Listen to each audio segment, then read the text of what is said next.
الحمد لله رب العالمين وأشهد أن لا إله إلا الله وحده لا شريك له وأشهد أن محمدًا عبده ورسوله صلی اللہ تعالی علیہ وآلہ وسلم۔ ناظرین کرام، السلام علیکم ورحمۃ اللہ وبرکاتہ۔ ہم اللہ کے فضل و کرم سے آپ کے سامنے قرض کے فضائل و مسائل کا چھٹا نقطہ لے کر حاضر ہوئے ہیں، اور وہ ہے قرض کی ادائیگی کی تلقین اور تاکید۔ یعنی جب ایک آدمی نے کسی سے قرض لے لیا اور کسی اللہ کے بندے نے اللہ کے لیے اس کی ضرورت کے وقت قرض دے دیا، تو اب شریعت اسلامیہ اس بات کی تلقین کرتی ہے، اس بات کی تاکید کرتی ہے مختلف طریقوں سے، مختلف اسلوب سے، کہ اس کا قرض ادا کر دیا جائے۔ جو طے ہوا ہے 6 مہینے میں، سال میں، 2 سال میں، 4 سال میں، اس حساب سے اس آدمی کو اس کا قرض واپس ہونا چاہیے۔ یہی ہمارا آج کا نقطہ ہے، اور اسی پر ہم آپ کے سامنے گفتگو کریں گے۔ چنانچہ ادائیگی قرض کی تلقین اور تاکید کے تعلق سے سب سے پہلا مسئلہ قرآن اور حدیث میں قرض کو ادا کر دینے کا حکم، یعنی اللہ تبارک و تعالیٰ نے اور اللہ کے نبی صلی اللہ تعالی علیہ وآلہ وسلم نے متعدد حدیثوں میں اس بات کا حکم دیا ہے کہ قرض جو آپ نے لیا ہے آپ اس کو ادا کر دیجئے۔ اور ہم اور آپ جانتے ہیں کہ اللہ اور اس کے رسول صلی اللہ علیہ وسلم کا حکم، اس کی اتباع، اس کی اطاعت اور فرمانبرداری ہمارے اوپر واجب اور فرض اور لازم ہے۔ جو حکم اللہ تبارک و تعالیٰ کا ہو، جو حکم رسول اللہ صلی اللہ علیہ وسلم کا ہو، ہمیں اس پر عمل کرنا چاہیے، ورنہ ہمارے لیے بہت سخت وعید اللہ تبارک و تعالیٰ نے قرآن کریم میں اور اللہ کے نبی علیہ السلام نے حدیثوں میں بیان فرمایا ہے۔ چنانچہ اللہ تبارک و تعالیٰ نے سورۃ النساء میں آیت نمبر 58 میں بیان فرمایا، ان اللہ یأمرکم ان تؤدوا الامانات الی اہلہا۔ اے لوگو، بے شک اللہ تبارک و تعالیٰ تمہیں حکم دیتا ہے کہ لوگوں کو ان کی امانتیں ان کے مستحقین تک پہنچا دو۔ اس آیت مبارکہ میں ناظرین کرام آپ دیکھ رہے ہیں کہ اللہ تعالیٰ ایک مسلمان کو حکم دے رہا ہے، آرڈر دے رہا ہے کہ لوگوں کی امانت اس تک پہنچا دی جائیں۔ بلا شبہ قرض مقروض کے پاس ایک امانت ہے جس کو وہ واپس کرنے کا پابند ہے۔ آپ نے جو قرض کسی سے لیا ہے تو یہ بھی امانت ہے، آپ کی ذمہ داری ہے کہ اس امانت کو آپ ہو بہو اس قرض دینے والے کو واپس کر دیں۔ امام بخاری رحمہ اللہ نے ایک باب کا عنوان قائم کیا ہے، باب اداء الدیون، یعنی یہ باب اس بیان میں ہے کہ قرض کو ادا کر دینا چاہیے، قرض کو واپس کر دینا چاہیے۔ اور اللہ تبارک و تعالیٰ کی اس آیت مبارکہ کو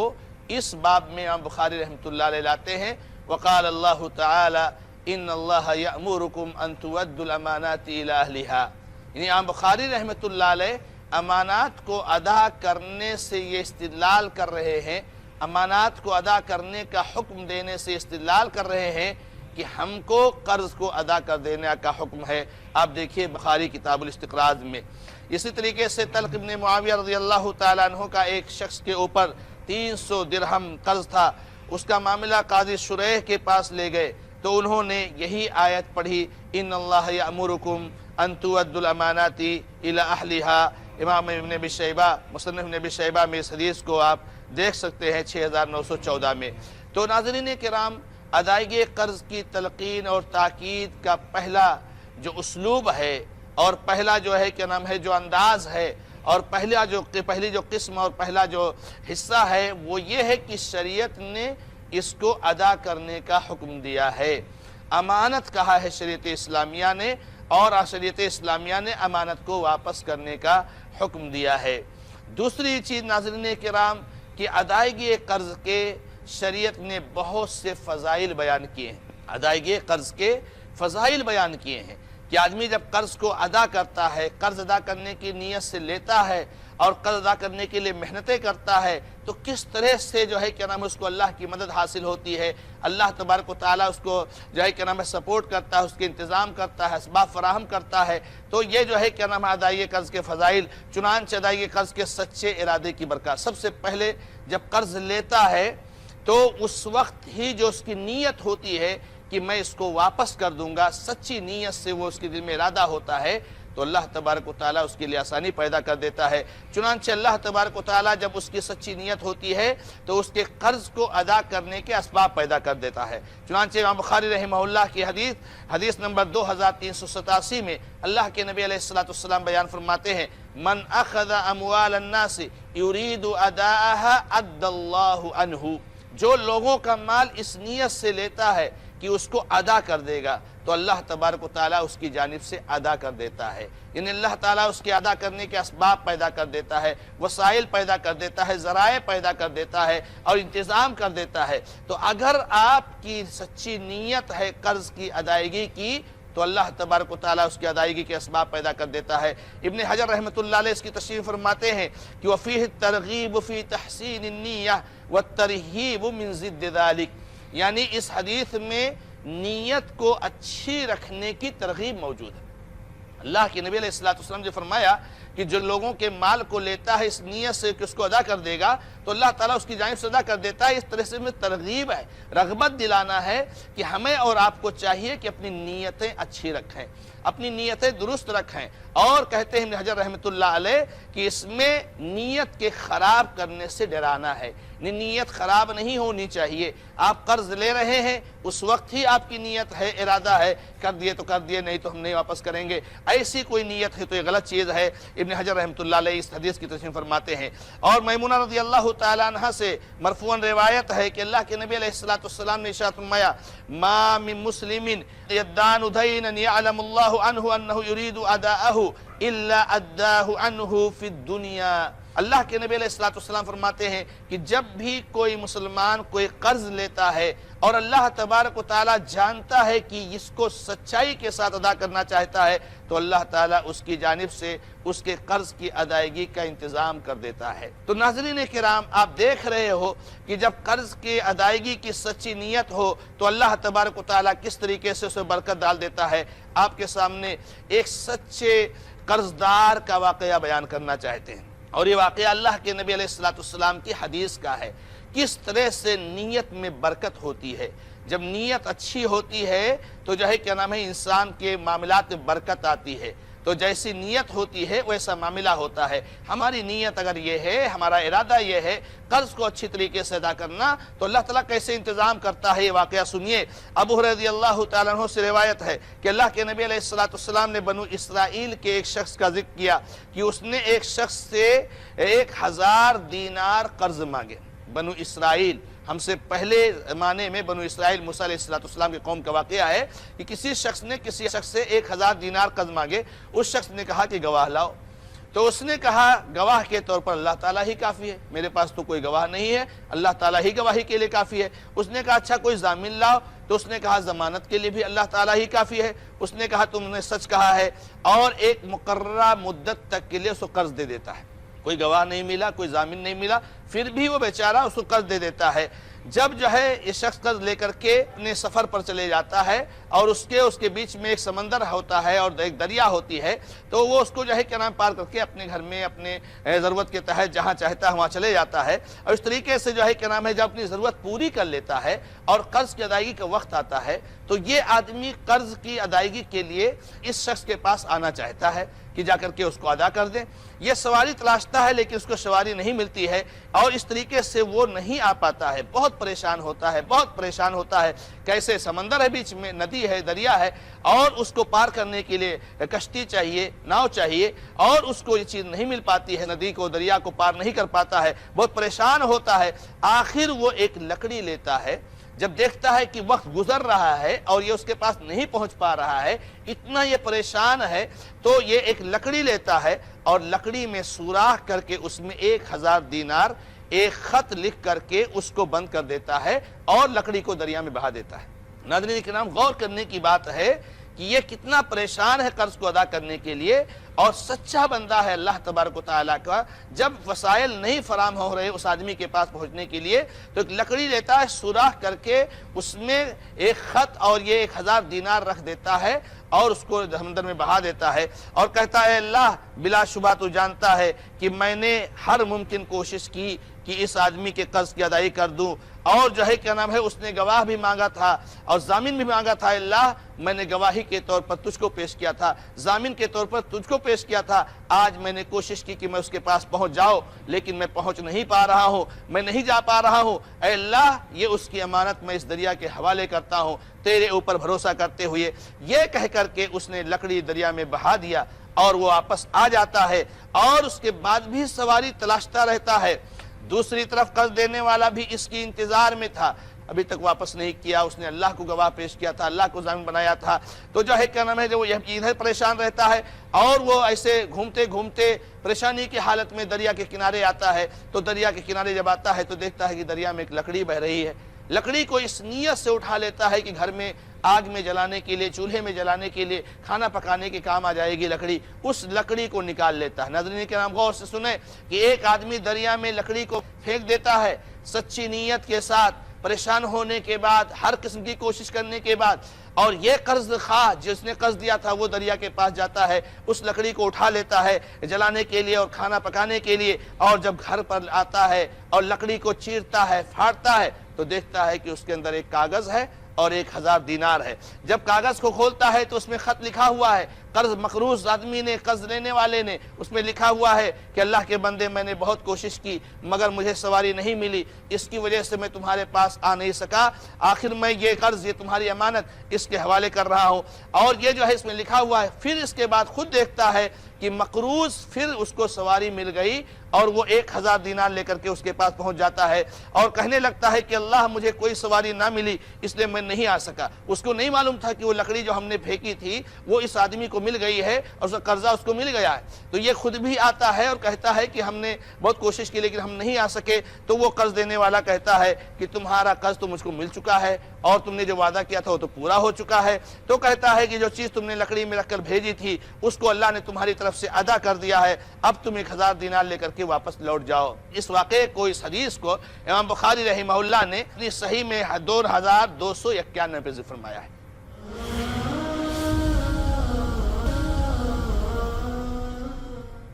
آپ نے دیکھا کہ جب نیت اچھی ہوتی ہے، نیت سچی ہوتی ہے تو کس طرح سے اللہ تبارک و تعالیٰ وسیلہ پیدا کر دیتا ہے۔ آدمی دریا میں لکڑی بہا دیتا ہے، اس میں کاغذ اور اس کے امانت رکھ کر کے اللہ تعالیٰ اس لکڑی کو صاحب امانت تک پہنچا دیتا ہے، اس طریقے سے اللہ تبارک و تعالیٰ انتظام کر دیتا ہے۔ اسی طریقے سے جب انسان کی نیت اچھی ہوتی ہے اور قرض ادا کرنا چاہتا ہے، اس کے لیے محنت کرتا ہے، تو اللہ کے نبی علیہ السلام نے بیان فرمایا ہے کہ اللہ تبارک و تعالیٰ اس کی مدد کرتے ہیں اور اللہ تبارک و تعالیٰ کی نصرت اس کو حاصل ہوتی ہے، اللہ تعالیٰ کی تائید اس کو حاصل ہوتی ہے، اللہ کی جانب سے محافظ ملتا ہے اور اللہ تعالیٰ اس کو میسر کر دیتا ہے، فراہم کر دیتا ہے۔ اما عائشہ رضی اللہ تعالیٰ عنہ کے بارے میں آتا ہے کہ وہ قرض لیا کرتی تھی، لوگوں نے کہا کہ تم قرض کیوں لیتی ہو؟ اما عائشہ رضی اللہ تعالیٰ عنہ قرض لیا کرتی تھی، تو لوگوں نے کہا اما عائشہ آپ کو قرض کی کیا ضرورت، آپ تو امہات المومنین میں سے ہیں، آپ کو قرض کی کوئی ضرورت نہیں ہے۔ اما عائشہ رضی اللہ تعالیٰ عنہ کہتی ہیں کہ بے شک رسول اللہ صلی اللہ علیہ وسلم نے ارشاد فرمایا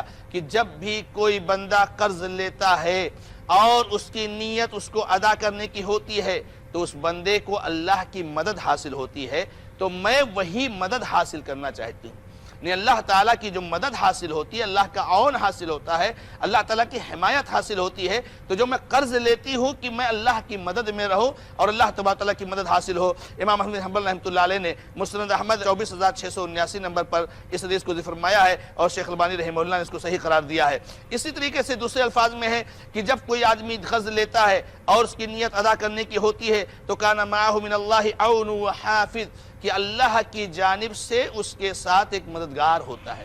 ایک محافظ ہوتا ہے، ایک حفاظت کرنے والا ہوتا ہے، اس کی حفاظت بھی کرتا ہے اور اس کی مدد بھی کرتا ہے۔ مسند احمد حدیث نمبر 26127 اور شیخ ارناؤت وغیرہ نے اس کو حسن کہا ہے۔ اسی طریقے سے دوسری حدیث کے الفاظ میں ہے کان لہ من اللہ عون وسبب لہ رزقا، صحیح ترغیب و ترہیب جلد نمبر 2 صفحہ نمبر 349 میں یہ حدیث کی روایت موجود ہے کہ اللہ تبارک و تعالیٰ کی جانب سے اس کے لیے مددگار ہوتا ہے اور اللہ تعالیٰ اس کے لیے روزی اور اس کے قرض کی ادائیگی کا سبب اور ذریعہ پیدا کر دیتا ہے، فراہم کر دیتا ہے۔ ناظرین کرام، آپ دیکھ رہے ہیں کہ کس طرح سے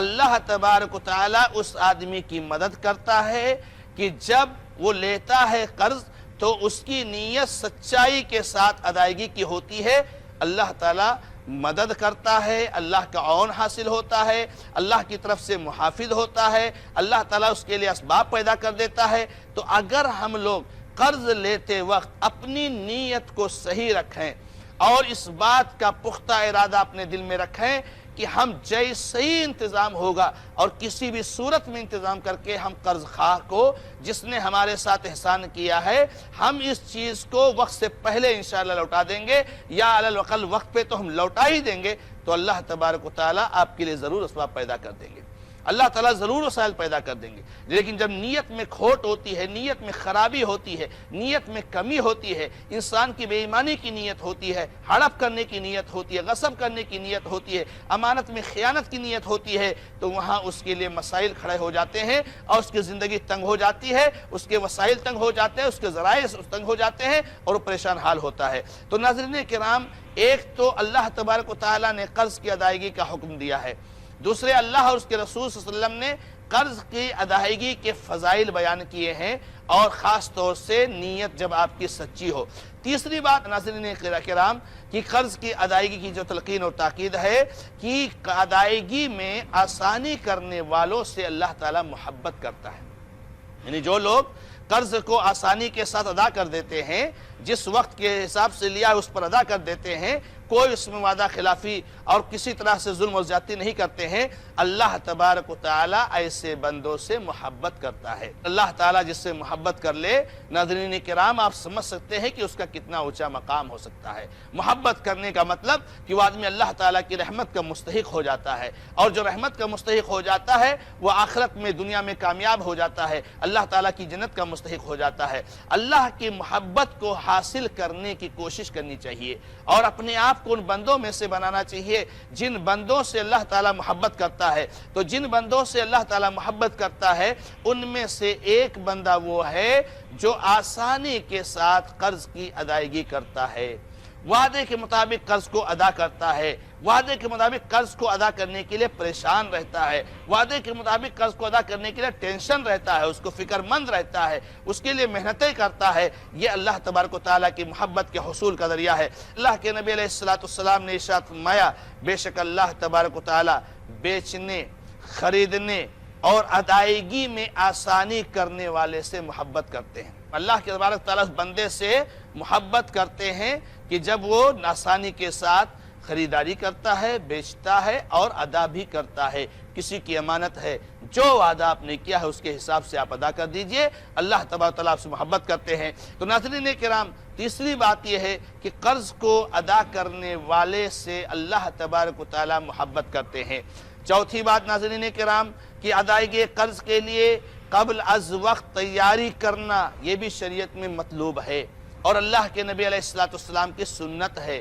ادائیگی قرض کے لیے آدمی کو پریشان رہنا چاہیے، فکر مند رہنا چاہیے۔ آپ نے 6 مہینے کے لیے کسی سے قرض لے لیا تو اب 6 مہینہ ہاتھ باندھ کر کے مت بیٹھ جائیے۔ یہ نہیں کہ ہم نے 6 کے لیے لیا ہے تو چلو ہم 2 ہی میں ادا کر دیں، 4 میں ہی ادا کر دیں، 5 میں ہی ادا کر دیں۔ اس کے لیے فکر مند ہو، بھاگ دوڑ ہو، مشقت ہو، محنت ہو۔ چنانچہ اللہ کے نبی علیہ السلام کی سنتوں میں آپ دیکھیں گے کہ اللہ کے نبی علیہ السلام ادائیگی قرض کے لیے فکر مند رہا کرتے تھے، ادائیگی قرض کے لیے ٹینشن میں رہا کرتے تھے، ادائیگی قرض کے لیے اللہ کے نبی علیہ السلام تیاری کیا کرتے تھے، وقت آنے سے پہلے اس کے ذرائع پیدا کرنے کی اور اس کو میسر کرنے کی، اس کو فراہم کرنے کی اللہ کے نبی علیہ السلام کوشش کیا کرتے تھے۔ چنانچہ عن ابی ذر رضی اللہ تعالیٰ عنہ انی کنت مع النبی صلی اللہ علیہ وسلم، ابو ذر رضی اللہ تعالیٰ عنہ سے روایت ہے کہ میں نبی علیہ السلام کے ساتھ تھا، فرأى احدا، تو اللہ کے نبی علیہ السلام نے احد پہاڑ کو دیکھا۔ ابو ذر رضی اللہ تعالیٰ عنہ کہتے ہیں نبی علیہ السلام کے میں ساتھ تھا، اللہ کے نبی علیہ السلام کے سامنے احد پہاڑ نظر آیا۔ نبی علیہ السلام نے احد پہاڑ کو دیکھا۔ اللہ کے نبی علیہ السلام فرماتے ہیں ما احب انہ تحول لی ذہبا، مجھے یہ بہت پسند نہیں ہے، مجھے کوئی ایسی خواہش نہیں ہے کہ یہ احد پہاڑ میرے لیے سونا بن جائے۔ یہ احد پہاڑ ایک مدینہ کا 7 کلومیٹر کا لمبا پہاڑ، بہت لمبا پہاڑ، مدینہ کا پہاڑ ہے، بڑی فضیلتیں اس پہاڑ کی ہیں۔ اللہ کے نبی علیہ السلام فرماتے ہیں کہ اگر یہ پورا پہاڑ میرے لیے سونا بنا دیا جائے تو میں نہیں چاہوں گا کہ اس میں سے میرے پاس کچھ بھی بچے 100 دینار بھی بچے، کروڑوں اربوں خربوں جس کی کوئی گنتی نہیں، اگر احد پہاڑ سونا بن جائے تو کتنا بڑا کتنی بڑی مالیت اس کی ہوگی۔ اللہ کے نبی علیہ السلام فرماتے ہیں میں نہیں چاہوں گا کہ اس میں سے میرے پاس 100 دینار بھی بچے 3 دن کے بعد بھی، سوائے دینارن، اس دینار کے الا دینارن ارصدہ لدین، جس کو میں بچا کر رکھوں گا، جس کو میں محفوظ کر کے رکھوں گا، جس کو میں احتیاط کے ساتھ رکھوں گا قرض کو ادا کرنے کے لیے۔ یہ حدیث امام بخاری رحمہ اللہ کی روایت کرتا ہے، حدیث نمبر 2388 نمبر ہے۔ تو اس حدیث میں نبی علیہ السلام اس بات کی طرف ہمیں اور آپ کو لے جانا چاہ رہے ہیں اور اس کا درس دینا چاہ رہے ہیں کہ ہمیں چاہیے کہ قرض کی ادائیگی کے لیے ہمیں پہلے سے فکر ہونی چاہیے۔ نبی صلی اللہ علیہ وسلم فرماتے ہیں اگر احد پہاڑ سونا بن جائے میں سب اللہ کے راستے میں خرچ کر دوں گا، لیکن قرض کو ادا کرنے کے لیے میں رکھوں گا۔ یعنی ایک آدمی کو چاہیے کہ اپنے اخراجات، اپنی ضروریات کو تھوڑا تھوڑا مختصر کرے اور کم سے کم خرچ کرنے کی کوشش کرے، اور اس بات کی کوشش کرے کہ قرض کے لیے پیسہ بچاتے جائے۔ آپ نے سال بھر کے مدت میں آپ نے قرض لیا ہے، آج سے ہی تھوڑا تھوڑا آپ نے 10,000 روپے کسی سے قرض لیا ہے، ہر مہینے 500 روپیہ 1000 روپیہ بچاتے جائیے، آسانی کے ساتھ آپ کے پاس وہ قرض ادا کرنے کے لیے پیسہ جمع ہو جائے گا۔ تو اس کی فکر ہونی چاہیے۔ ناظرین کرام، اللہ کے نبی علیہ السلام یہ بیان فرما رہے ہیں کہ میرے لیے یہ بالکل محبوب نہیں ہے کہ میں میرے پاس احد پہاڑ سونا بن جائے اور میں اس کو اللہ کے راستے میں خرچ نہ کروں، یعنی میں اس کو اللہ کے راستے میں خرچ کر دوں گا، ہاں جو قرض کے دینے کے لیے رہے گا اسی کو میں باقی رکھوں گا۔ اسی طریقے سے ناظرین کرام، چوتھی بات کہ ادائیگی قرض کرنے والوں کو اللہ کے نبی علیہ السلام نے دعائیں بھی سکھائیں۔ ہمارے پاس مستقل نقطہ ہے، انشاءاللہ آگے آئے گا کہ اللہ کے نبی علیہ السلام نے مختلف دعائیں سکھائی ہیں کہ ہم ان دعاؤں کو پڑھیں جس سے قرض کی ادائیگی آسان ہو۔ انشاءاللہ اس کو ہم آپ کو سامنے رکھیں گے۔ چنانچہ اس نشست میں، اس مجلس میں ناظرین کرام، ہم نے آپ کے سامنے یہ رکھا کہ ادائیگی قرض کی شریعت اسلامیہ نے کس طرح سے تلقین اور تاکید کی ہے۔ اس میں خاص طور سے یہ نقطہ آپ کے سامنے نکات آئے کہ ادائیگی قرض یہ اللہ تبارک و تعالیٰ نے اس کو امانت کہا ہے اور امانت کو ادا کرنے کا حکم دیا ہے، اور اس کو امانت کہنا یہ بہت بڑی بات ہے، اس لیے کہ امانت کو ادا کرنا ہماری ذمہ داری ہوتی ہے۔ اور اسی طریقے سے اللہ تبارک و تعالیٰ اس آدمی کے لیے بہت سے فضائل اللہ کے نبی علیہ السلام بیان فرماتے ہیں جو آدمی قرض کی ادائیگی کے لیے پریشان رہتا ہے اور اس کے لیے محنتیں کرتا ہے تو کس طریقے سے اس کو برکت حاصل ہوتی ہے۔ اللہ تعالیٰ وسائل پیدا کرتے ہیں، اسباب پیدا کرتے ہیں، اللہ تبارک و تعالیٰ ذرائع پیدا کرتے ہیں، اس کے لیے قرض کی ادائیگی کے لیے فراہم کرتے ہیں۔ اور ہمارے سامنے واقعہ وہ آیا جس میں سچی نیت کی برکت کس طریقے سے ہوئی کہ آدمی نے اللہ کے نام پر، اللہ پر توکل کر کے لکڑی میں سوراخ کر کے اس قرض کو رکھ دیا اور ایک خط لکھ دیا۔ اللہ تعالیٰ نے اس کی اس امانت کو اس آدمی کو پہنچا دیا جس کو وہ پہنچانا چاہتا تھا اور جس سے اس نے لیا تھا۔ تو یہ سچی نیت کی برکت ہے، اس لیے ہماری نیت درست ہونی چاہیے۔ اسی طریقے سے جو ادائیگی قرض کی نیت رکھتے ہیں اللہ تبارک و تعالیٰ کی ان کو مدد حاصل ہوتی ہے، اللہ کی جانب سے ان کی حفاظت کرنے والا ہوتا ہے، اللہ تعالیٰ ان کے لیے روزی اور روٹی کا انتظام کرتے ہیں، وسائل فراہم کرتے ہیں۔ اسی طریقے سے ادائیگی قرض کرنے والوں سے اللہ تبارک و تعالیٰ محبت کرتے ہیں۔ اسی طریقے سے ادائیگی قرض کے لیے اللہ کے نبی صلی اللہ تعالی علیہ وآلہ وسلم فکر مند رہا کرتے تھے۔ بڑے سے بڑی دولت آ جائے تو اللہ کے نبی علیہ السلام کہتے تھے کہ میں قرض کو ادا کرنے کے بچانے کے علاوہ سب اللہ کے راستے میں خرچ کر دوں گا۔ اور پھر ادائیگی قرض کی دعاؤں کی تعلیم جو آگے آئیں گی، اس طریقے سے اللہ تعالیٰ سے دعا ہے کہ اللہ تعالیٰ ہمیں اور آپ کو ان معاملات کو سمجھنے کی توفیق عطا فرمائے۔ هذا ما عندي والله تعالى اعلم، الحمد لله رب العالمين وصلی اللہ علی محمد وسلم تسلیما کثیرا۔